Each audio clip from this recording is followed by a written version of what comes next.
عورت کا make up کے ساتھ نماز پڑھنا کیسا؟ اگر وہ جائز میک اپ جائز طریقے پر ہے تو کوئی حرج نہیں ہے، بلکہ زینت تو لینی ہے نا نماز میں عورت کو، تو زیور وغیرہ بھی پہن سکتی ہے تو پہن کر. بی بی عائشہ رضی اللہ تعالی عنہا تو اس بات کو ناپسند کرتی تھی کہ عورت جو ہے وہ بغیر زیور کے نماز ادا کرے، کوئی نہ کوئی زیور اس کے ہاتھ میں ہونا چاہیے. جو نماز نہیں پڑھتے کیا وہ مسلمان نہیں رہتے؟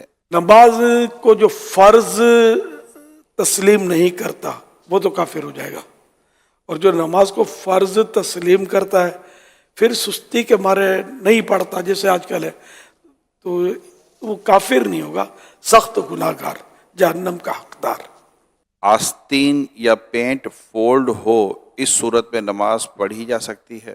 آستین کا یہ ہے کہ آدھی سے زیادہ اگر یہ چڑھی ہوئی ہے، فولڈ کی ہوئی ہے، تو نماز مکروہ تحریمی ہوگی. اور اگر کسی کی سلی ہوئی آدھی جو ہاف آستین شرٹ آتے ہیں تو یہ مطلب مکروہ تحریمی نہیں ہے، بلکہ جو عوام ہے جن کے لیے یہ لباس سے ذلت نہیں ہے تو ان کے لیے کوئی کراہت نہیں ہے. جن کے لیے لباس سے ذلت ہے، یہ جیسے علماء یا پرہیزگار لوگ جو ہوتے ہیں جو سادہ اور سنت کے مطابق لباس پہنتے ہیں، تو وہ اس طرح کا لباس اگر پہن لیں گے تو در لوگ انگلی اٹھائیں گے اور اس کو اچھا فیل نہیں کریں گے.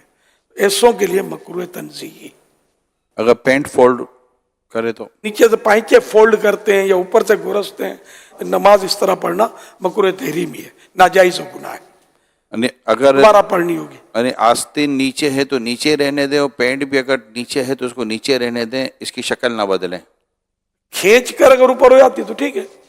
نماز کے دوران موبائل میں دیکھ کر تلاوت کرنے سے کیا نماز پر اثر پڑے گا؟ نماز ٹوٹ جائے گی. یہ ارشاد فرمائیے کہ ٹوپی نہ پہنی ہو تو کیا نماز ہو جائے گی؟ ٹوپی نہ ہو یا سر ننگا ہو نماز ہو جائے گی، لیکن سستی کی وجہ سے اگر نہیں پہنا تو نماز مکروہ تنزیہی، ناپسندیدہ. اور اگر نماز کے تعلق سے یوں سوچا کہ اب نماز ہے نا، کیا مطلب کوئی ایسی محتم بشان نہیں ہے، ایسی نہیں ہے نماز کے جس کے لیے کوئی باقاعدہ اہتمام کیا جائے، تو کفر ہو جائے گا ننگے سر پڑھنا.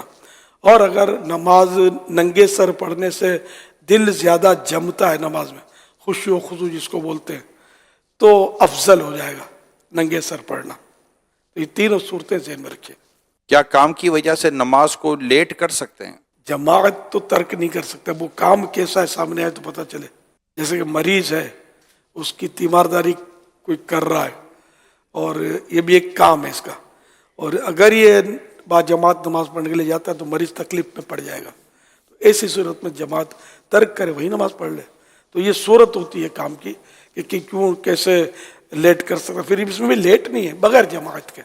اگر لیٹ اتنا کیا کہ مکروہ وقت آ گیا، مکروہ تحریمی وقت، جیسے عصر میں آ جاتا ہے کہ سورج ڈوبنے سے 20-25 منٹ پہلے پڑھ لے، اگر اتنا وقت آیا کہ سورج پیلا پڑ گیا جس پر نظر ٹھہرنے لگی، تو یہ 20-25 منٹ پہلے ہوتا غروب آفتاب سے، تو اتنی تاخیر بلا وجہ حرام، مگر پڑھ لے نماز. اور کسی مجبوری سے اگر تاخیر ہوئی، اتنا لیٹ ہوا، تو گناہ نہیں ہے، مگر نماز تو پڑھنی ہے. مجبوری ایسی ہو کہ جس کو شریعت مجبوری تسلیم کرے. ہمیں سستی ہو رہی ہے مجبوری ہے، یا فون پہ لگے ہوئے یہ مجبوری ہے، یا باتوں میں لگے ہوئے، یا گاہک میں لگے ہوئے مجبوری، یہ مجبوریاں تو کاؤنٹ نہیں ہوگی. نماز پڑھنی ہوگی وقت کے اندر اور غیر مکروہ وقت کے اندر.